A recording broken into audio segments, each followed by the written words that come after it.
ஓம் சாந்தி. 22/2/2026 காலை முரளி. Avyakt BapDada. Revised date 5/2/2009. முரளியின் தலைப்பு: சேவை செய்தாலும் டபுள் லைட் நிலையின் மூலம் ஃபரிஸ்தா ஆகும் மனநிலையில் இருங்கள். அசரீரி ஆவதற்கான பயிற்சி செய்யுங்கள். இன்று பாப்தாதா நாலாபுறங்களிலும் உள்ள குழந்தைகளின் 3 ரூபங்களை பார்த்து கொண்டு இருக்கிறார். எப்படி பாபாவிற்கு 3 ரூபங்கள் தெரிகிறதோ அப்படி குழந்தைகளும் கூட 3 ரூபங்களை பார்த்து கொண்டு இருக்கிறீர்கள். அது இந்த சங்கமயுகத்தின் லட்சியம் மற்றும் லட்சணமாகும்.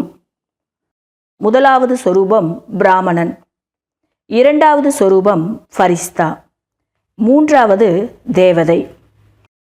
பிராமண நிலையிலிருந்து ஃபரிஸ்தா, ஃபரிஸ்தா நிலையிலிருந்து தேவதை.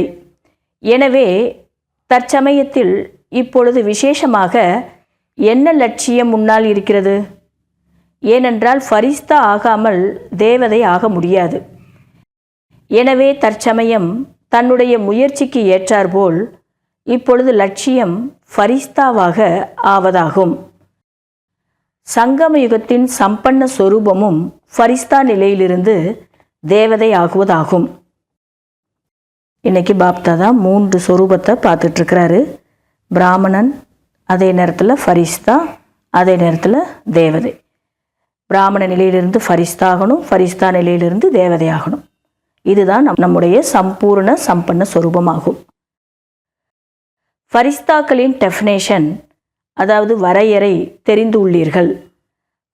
ஃபரிஸ்தாக்கள் என்றால் பழைய உலகத்தின் உறவு, சம்ஸ்காரம், சங்கல்பத்தில் லேசாக இருப்பது. பழைய சம்ஸ்காரம் போன்ற அனைத்திலுமே லேசாக இருப்பது. வெறும் தன்னுடைய சுபாவ சம்ஸ்காரம். உலகத்தில் லேசான தன்மை இல்லை, அப்படியல்ல. ஃபரிஸ்தா என்றால் அனைவரின் உறவு தொடர்பில் வந்தாலும் அனைவரின் சுபாவ சம்ஸ்காரங்களிலும் லேசான தன்மை. இந்த லேசான தன்மையின் அடையாளம் என்ன? பாபா சொல்கிறாங்க, ஃபரிஸ்தா அப்படின்னாலே லேசான தன்மை. பழைய சம்ஸ்காரம், சுபாவம், எண்ணங்களில் கூட நம்ம லேசாக இருக்கணும். என்னுடைய இதில் மட்டும் நான் லேசாக இருக்கிறேன், மற்றவங்களுடைய இதில் லேசானது இல்லை, அப்படிலாம் இருக்கக்கூடாது. ஃபரிஸ்தா அப்படின்னாலே எல்லா விஷயத்துலேயுமே லேசான தன்மைங்கிறது இருக்கணும் அப்படின்னு பாபா சொல்கிறாங்க. அப்படி லேசான தன்மையினுடைய அடையாளம் என்னவாக இருக்கும்? ஃபரிஸ்தா ஆத்மாக்கள் அனைவருக்கும் பிரியமானவர்களாக இருப்பார்கள். ஒரு சிலருக்கு மட்டும் பிரியமானவர்கள் அவ்வாறு அல்ல, அனைவருக்கும் பிரியமானவர்கள். எப்படி பிரம்மா பாபாவை ஒவ்வொருவரும் என்னுடையவர் என புரிந்து கொள்கின்றனர், என்னுடைய பாபா எனவும் சொல்லுகிறார்கள். அப்படி ஃபரிஸ்தா என்றால் அனைவருக்குமே பிரியமானவர்கள். சில குழந்தைகள் யோசிக்கிறார்கள், பிரம்மா பாபா பிரம்மாவாகத்தான் இருந்தார் என்று.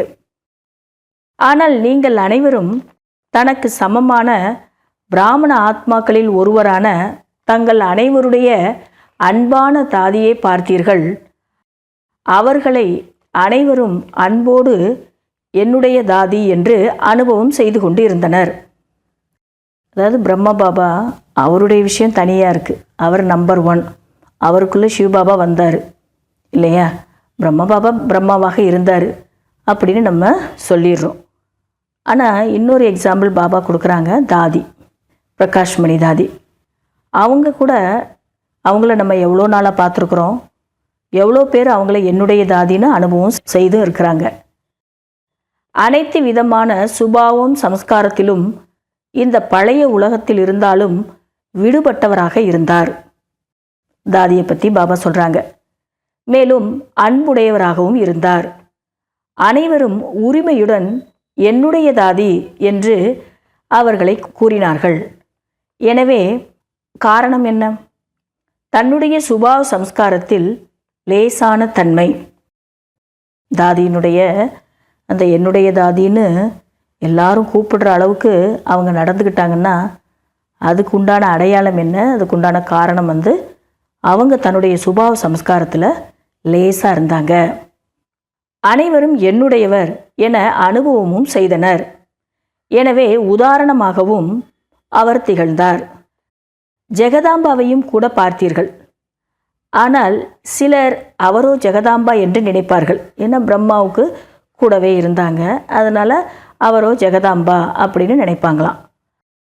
ஆனால் தாதி பிராமண குடும்பத்தினருக்கு துணையாக இருந்தார்கள். ஒருவேளை அவருடைய வாயிலிருந்து முயற்சியை பற்றி சொல்கிறோம் என்றாலும் கேட்கிறோம் என்றாலும் அவர்கள் சொல்லுவது ஒரே வார்த்தை தான். தாதி கிட்ட இவ்வளோ லேசாக இருக்கீங்களா தாதி, அதுக்கு காரணம் என்ன, எப்படி அந்த நிலையை கொண்டு வந்தீங்க அப்படின்னு யாராவது கேட்டாங்கன்னா அவங்க சொல்லக்கூடிய வார்த்தை ஒரே வார்த்தை தானா, இப்பொழுது கர்மாதீத் ஆக வேண்டும் என்று. கர்மாதீத் ஆகக்கூடிய இந்த வார்த்தையை அனைவருக்கும் கூட அடிக்கடி நினைவுபடுத்தி கொண்டே இருந்தார்கள்.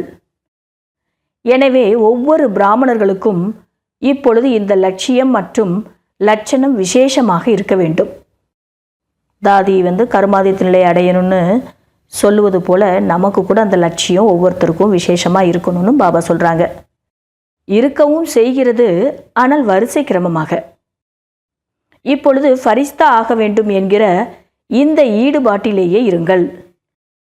ஃபரிஸ்தா என்றால் இந்த தேகம், அதாவது சாக்கார தேகத்திலிருந்து விடுபட்டு சதா ஒளி தேகத்தை தரித்தவர்கள். ஃபரிஸ்தா என்றால் இந்த கர்ம இந்திரியங்களுக்கு ராஜா. பாப்தாதா ஏற்கனவே கூட கூறியுள்ளார், முழு உலக சக்கரத்திலும் என்னுடைய ஒவ்வொரு குழந்தைகளும் ராஜா குழந்தைகள் என்று, சுயராஜ்ய அதிகாரி குழந்தைகள் என்று. பாப்தாதா ஒருவர்தான் இவ்வாறு பெருமிதத்தோடு கூறுகிறார். எனவே ஃபரிஸ்தா என்றால் சுயராஜ்ய அதிகாரி. இப்படிப்பட்ட சுயராஜ்ய அதிகாரிதான் ஒளி சொரூபதாரிகள். ஒருவேளை யாரையாவது சந்திக்கிறீர்கள் என்றால் அவர்கள் நெற்றியில் ஆத்ம ஜோதி சொரூபம் போகும்போதும் வரும்போதும் தென்பட வேண்டும். இப்பொழுது இந்த தீவிர முயற்சியின் லட்சியம் மற்றும் லட்சணத்தை இமர்ஜி நிலையில் சதா வையுங்கள். ஒளி சொரூபதாரியாக ஆகணும். மற்றவங்க நம்மளை பார்க்கும்போதும் நாம் கூட போகும்போதும் வரும்போதும் நம்ம மூலமாக அந்த சொரூபம் எல்லாருக்கும் தெரியணும். அந்தளவுக்கு உங்களுக்குள்ளே இருந்து இமர்ஜ் ஆகணும். சொரூபம், ஃபரிஸ்தா சொரூபம் அப்படின்னு சொல்கிறாரு பாபா. எப்படி பிரம்மா பாபாவிடம் பார்த்துள்ளோம். ஒருவேளை ஒருவர் சந்திக்கிறார் என்றாலும் திருஷ்டி பெற்றுக்கொண்டு பேசும் பொழுதும் என்ன தெரிந்தது, கடைசியில் பிரம்மா பாபா பேசி கொண்டிருந்த பொழுதே அசரீரி நிலையில் நிலைத்து விடுவார். எவ்வளவு சேவை செய்தாயினும் மற்றவர்களையும் கூட நொடியில் அசரீரியாகும் அனுபவத்தை செய்ய வைத்தார். மேலும் எந்த ஒரு முரளியாக இருந்தாலும் செக் செய்து பார்த்தால் அடிக்கடி நான் அசரீரி ஆத்மா, ஆத்மாவின் பாடத்தை ஒரே முரளியில் எத்தனை தடவை நினைவுபடுத்தி இருக்கிறார். பிரம்மா பாபா அவர் இருந்த காலத்தில் ஒவ்வொருவரையும் பார்க்கும்போதும் ஆத்மா அப்படின்னு சொல்லி பார்த்தாரு. அவருடைய படிப்பினைகளில் கூட நான் அசரீரி ஆத்மா, ஆத்மாவினுடைய பாடம் தான் நிறையா இருந்திருக்குது. நிறைய தடவை அதை ஞாபகப்படுத்தியிருக்கிறார் எல்லாத்துக்கும். எனவே தற்சமயத்தில் சின்ன சின்ன விஸ்தாரத்தின் விஷயங்கள், சுபாவ சம்ஸ்காரத்தின் விஷயங்கள் அசரீரி நிலையிலிருந்து உங்களை தூரமாக்கி விடுகின்றது. அசரீரி நிலையை அனுபவம் செய்யணும் அப்படின்னா இந்த சின்ன சின்ன விஷயங்களில் விஸ்தாரமாக போகக்கூடாது. அது இருந்ததுன்னா அந்த அசரீரி நிலை அடைகிறதுலேருந்து தூரம் போயிடுவோம். இப்பொழுது இதனை மாற்றிவிட வேண்டும். பாப்தாதா பார்த்தார், சேவையின் ரிசல்ட்டு நன்றாக இருந்து கொண்டு இருக்கிறது. சேவையை பொறுத்தவரை மெஜாரிட்டி ஊக்கம் உற்சாகம் இருக்கிறது. திட்டங்களை உருவாக்கி கொண்டு உள்ளீர்கள். செய்தி கொடுப்பது இதுவும் அவசியமாக உள்ளது. மேலும் இன்றும் கூட பாப்தாதா வெவ்வேறு வர்க்கத்தினரின் வெவ்வேறு இடங்களின் சேவையில் நல்ல ரிசல்ட்டை பார்த்தார். ஆனால் சேவையின் கூடவே இந்த அசரீரி ஆகுவதற்கான வாயு மண்டலம் இருந்தால் உழைப்பு குறைவாகவும் தாக்கம் அதிகமாகவும் ஏற்படும். கேட்கும் பொழுதோ நன்றாகத்தான் இருக்கிறது. ஆனால் வாயு மண்டலத்தின் மூலம் அசரீரி தன்மையை அனுபவம் செய்ய வைக்க வேண்டும். அனுபவம் மறப்பது கிடையாது. எனவே ஃபரிஸ்தா ஆகும் ஈடுபாட்டை இப்பொழுது சேவை செய்வது கூடவே விசேஷமாக சேர்த்து விடவும். ஏதாவது அனுபவத்தை, அதாவது அமைதியின், சுகத்தின், குஷியின், ஆன்மீக அன்பை அனுபவம் செய்ய வையுங்கள். எப்படி நடத்தையில் உறவுகளையும் குடும்பத்தினரையும் அன்போடு உபசரிக்கிறீர்கள், அப்படி அதீந்திரிய சுகத்தின் உணர்வுகளையும் அமைதியின் ஆன்மீக போதையையும் அனுபவம் செய்து செல்ல வேண்டும். இப்பொழுது வெளி விஷயங்களை பொறுத்து நம்ம நல்லா உபசரிக்கிறோம். ஆனால் ஆத்மார்த்தமாக, அதாவது அந்த அதீந்திரிய சுகத்தை வரக்கூடிய ஒவ்வொருத்தரும் அனுபவம் செய்யணும். அந்த ஆன்மீக போதையையும் அனுபவம் செய்யணும். அப்படி செய்துட்டு போகணும் அப்படின்னு பாபா சொல்கிறாங்க. இப்பொழுது வாயு மண்டலம் மற்றும் வைப்ரேஷன் மீது விசேஷமாக கவனம் வைக்கவும். விசேஷ அனுபவத்தை செய்ய வையுங்கள். ஏதாவது ஒரு அனுபவத்தை செய்ய வைக்கவும். எப்படி சிஸ்டத்தின் தாக்கம் ஏற்பட்டு செல்கிறார்களோ அவ்வாறு பரிவாரத்தின் சிஸ்டத்தின் அன்பையும் இது எங்கேயுமே கிடைக்கவில்லை என்பதையும் அனுபவம் செய்து செல்ல வேண்டும்.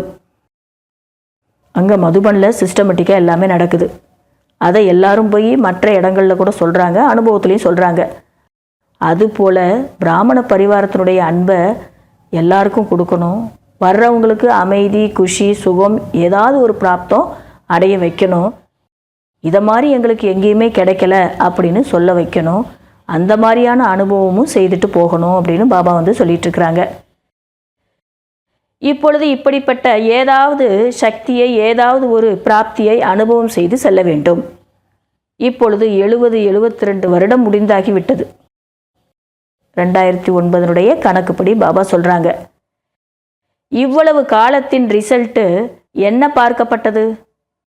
இப்பொழுது வரை பிரம்மகுமாரிகள் வேலை செய்து கொண்டு இருக்கிறார்கள். பிரம்மகுமாரிகளுடைய ஞானம் நன்றாக உள்ளது என்பது வரை உழைத்துள்ளீர்கள்.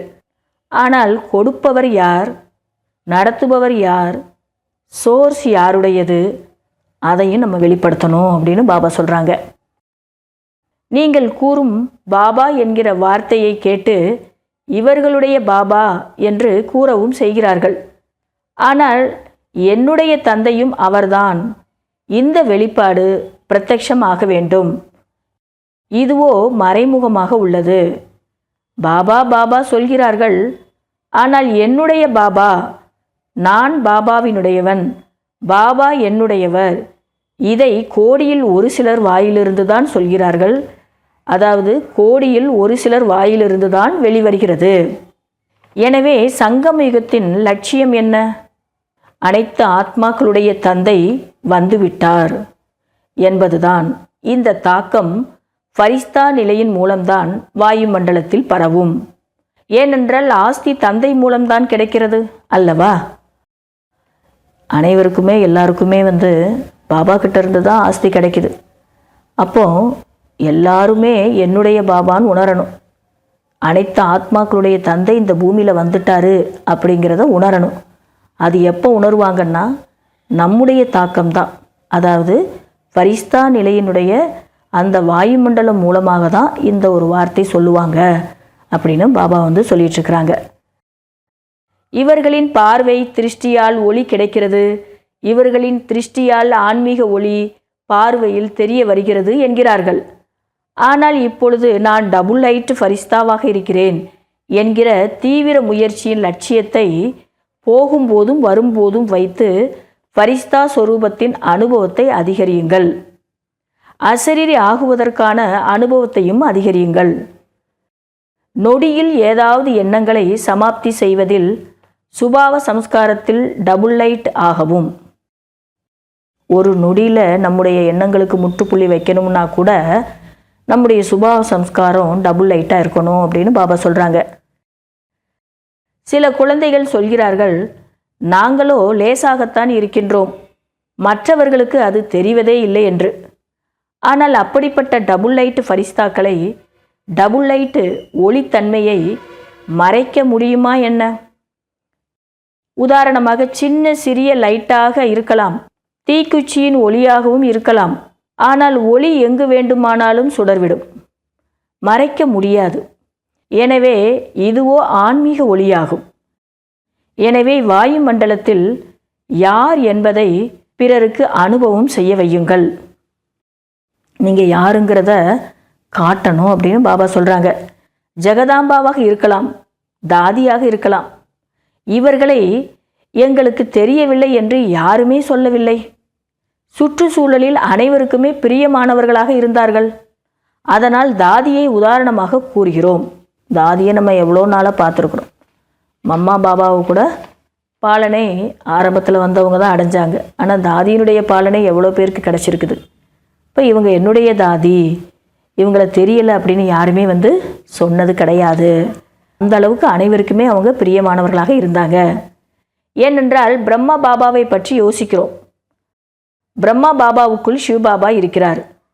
சிவபாபாவை பற்றி அவரோ நிராகாரமானவர், விடுபட்டவர் என்று யோசிக்கின்றோம்.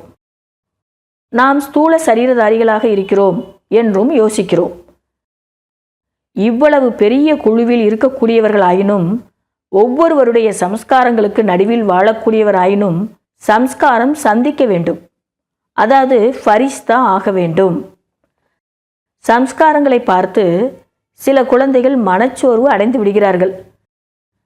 பாபாவினுடைய விஷயம் பிடிச்சிருக்குது, அவர் சொல்கின்ற நியமங்களும் பிடிச்சிருக்குது, எல்லாமே பிடிச்சிருக்குது. ஆனால் சுபாவ சம்ஸ்காரமும் சந்திக்கணும். ஏன்னா அப்படி சொல்லும்போது சில குழந்தைகள் மனச்சோர்வு அடைந்து விடுகிறார்களாம். பாபா மிகவும் நல்லவர், பிரம்மா பாபா மிகவும் நல்லவர், ஞானமும் மிகவும் நல்லது, பிராப்திகளும் மிகவும் நன்றாக உள்ளது. ஆனால் சம்ஸ்காரமும் இங்கு சந்திக்க வேண்டும். ஒருத்தருக்கு ஒருத்தர் ஒத்து போகணும். அதை தான் சொல்கிறார் பாபா. அதாவது அனைவருக்கும் பிரியமானவர்களாக ஆக வேண்டும். ஒரு சிலருக்கு பிரியமானவர் கிடையாது. ஏனென்றால் சில குழந்தைகள் ஒரு சிலருக்கு பிரியமானவர்களாக, அதாவது விசேஷத்தன்மையை பார்த்து அன்பு ஏற்படுகிறது என்று சிலர் கூறுகிறார்கள்.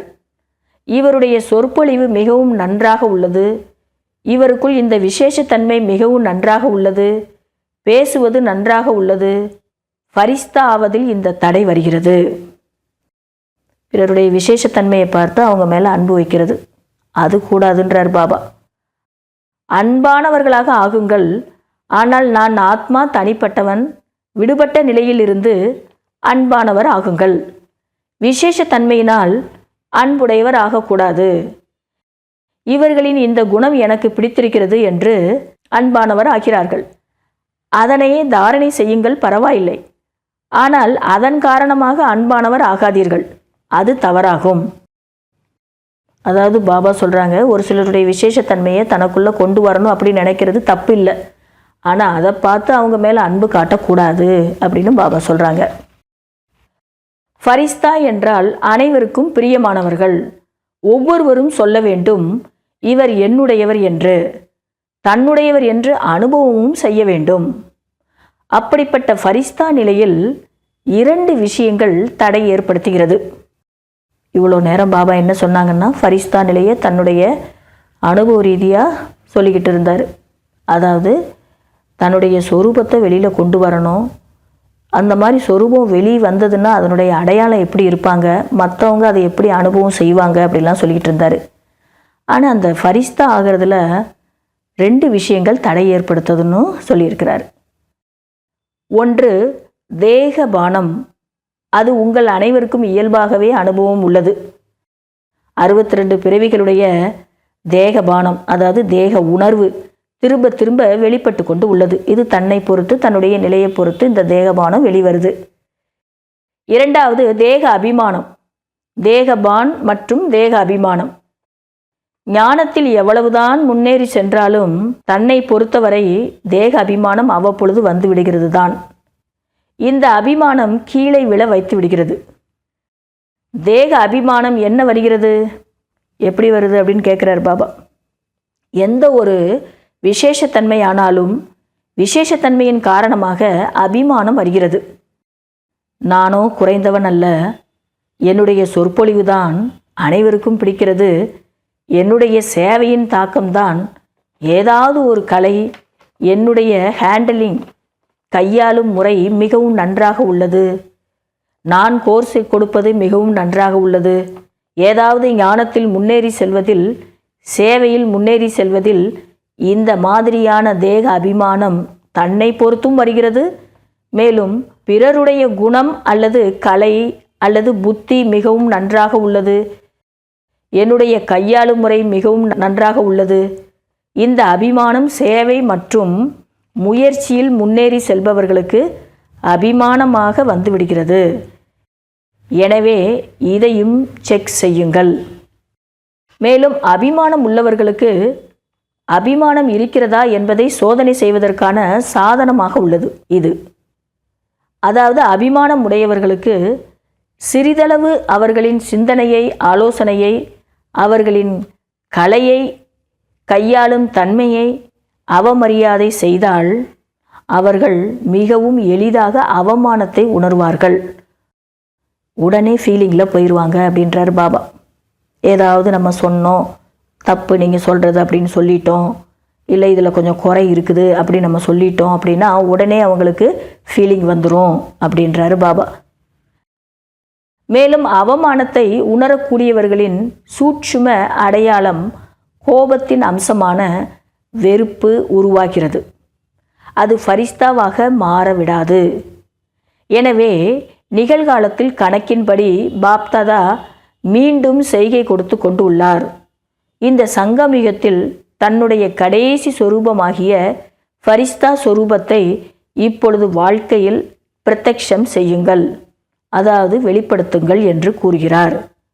சாக்காரத்தில் கொண்டு வாருங்கள், வெளியில் தெரிய வேண்டும். ஃபரிஸ்தா ஆகுவதனால் அசரீரி ஆகுவது மிகவும் சகஜமாகிவிடும். தன்னை சோதனை செய்யுங்கள். தன்னுடைய விசேஷத்தன்மை அல்லது பிறருடைய விசேஷத்தன்மையின் மீது சூட்சும ரூபத்திலும் கூட ஏதாவது பற்று அல்லது அபிமானம் உள்ளதா என்று. சில குழந்தைகளுடைய மனநிலை ஏதாவது சிறிய விஷயமாக இருந்தாலும் மனநிலை மேலே கீழாக செல்கிறது, தடுமாறுகிறது. மன மகிழ்ச்சி, முகமலர்ச்சி இருப்பதற்கு பதிலாக யோசிக்கக்கூடிய முகம், கவலைப்படக்கூடிய முகமாக ஆகிவிடுகிறது. போக போக மனச்சோர்வு உடையவர் ஆகிவிடுகின்றனர்.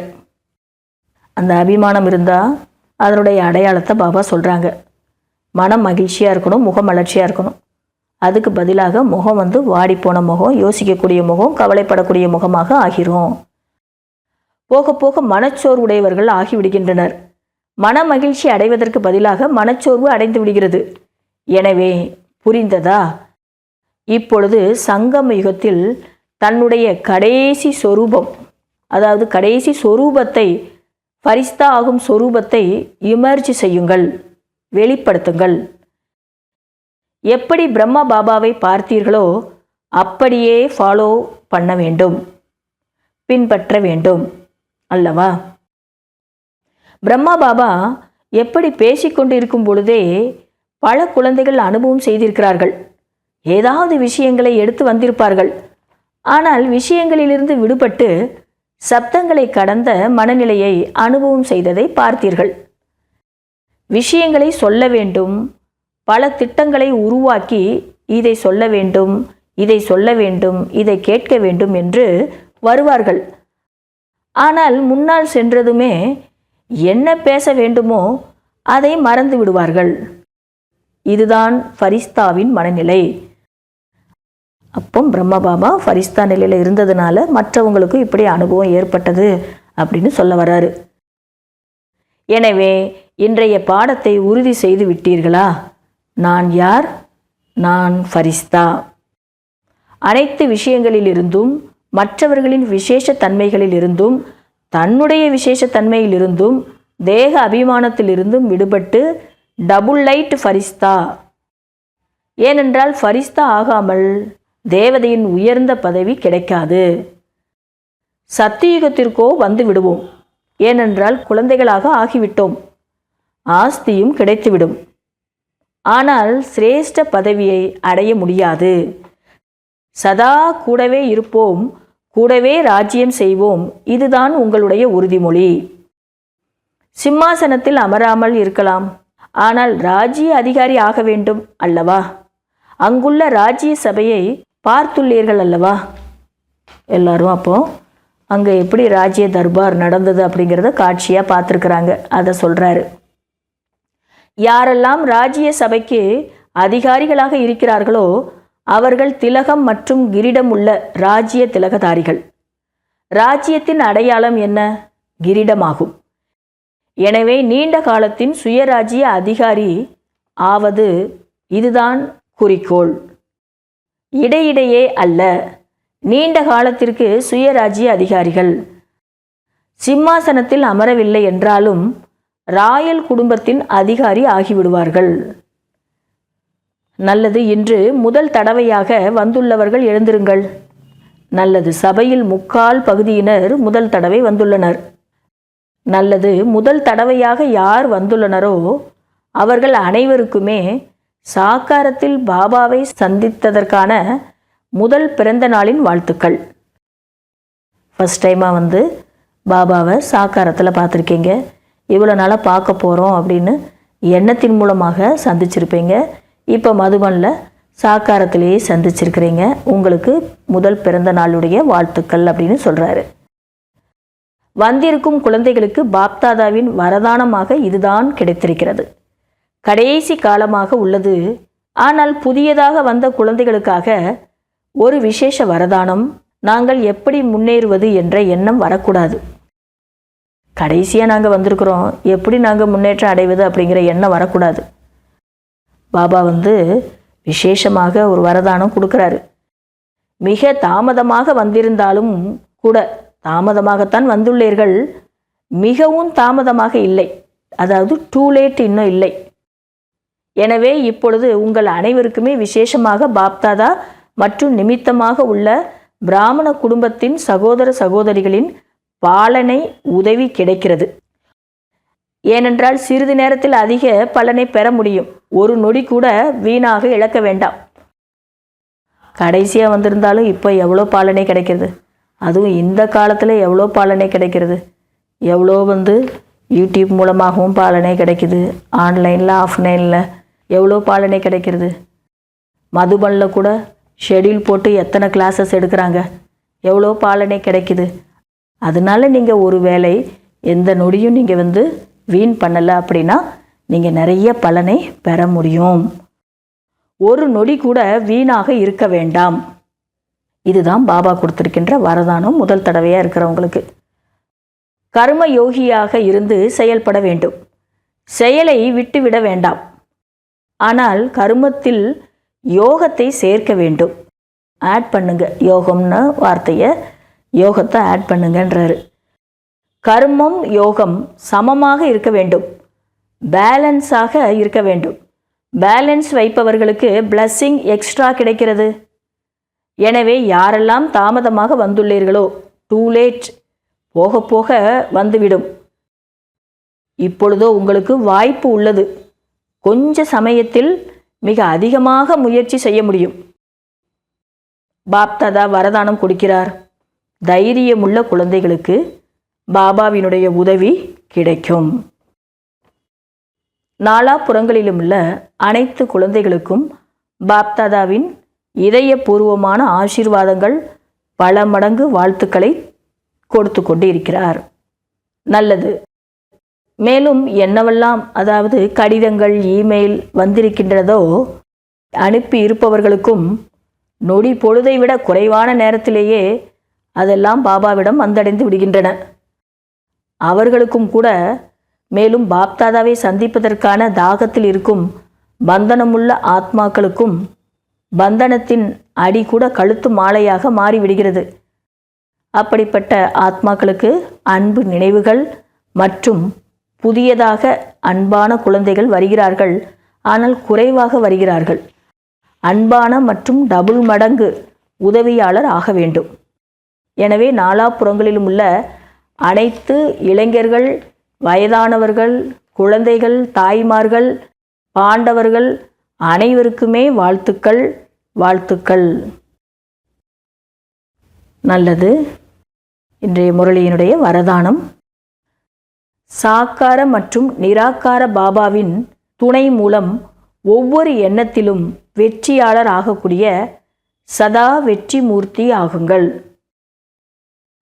எப்படி நிராகார ஆத்மா சாக்கார சரீரம் இரண்டும் தொடர்பு மூலம் ஒவ்வொரு செயலையும் செய்ய முடிகிறது, ஆத்மாவும் சரீரமும் இணைந்து செயல் செய்கிறது போலவே நிராகார மற்றும் சாக்கார தந்தை இருவருடனும் மற்றும் இருவரையும் முன்னால் வைத்து ஒவ்வொரு செயலையும் செய்தால் அல்லது எண்ணங்களை கொண்டு வந்தால் வெற்றி மூர்த்தி ஆகிவிடலாம்.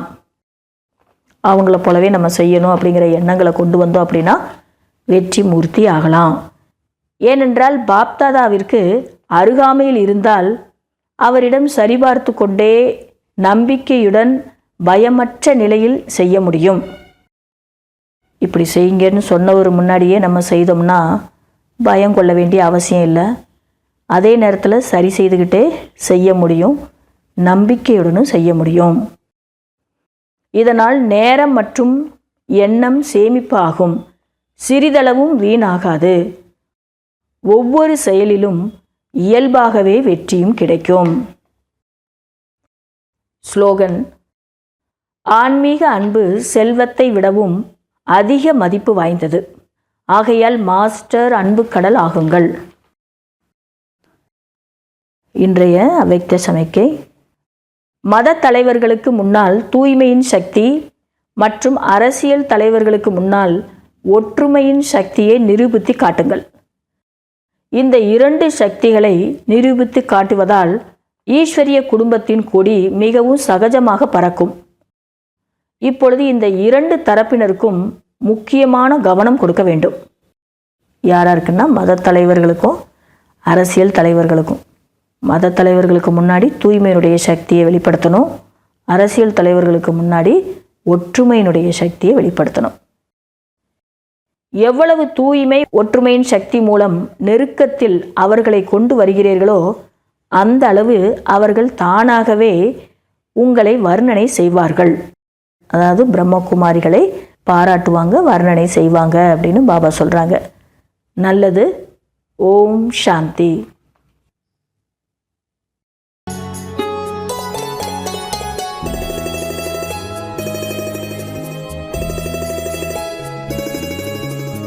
உன்னாலே பாபா உயர்ந்தேனே நானும் என் மனதார நன்றி சொல்வேன் என்னாலும். உன்னாலே பாபா உயர்ந்தேனே நானும் என்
செய்தாய்.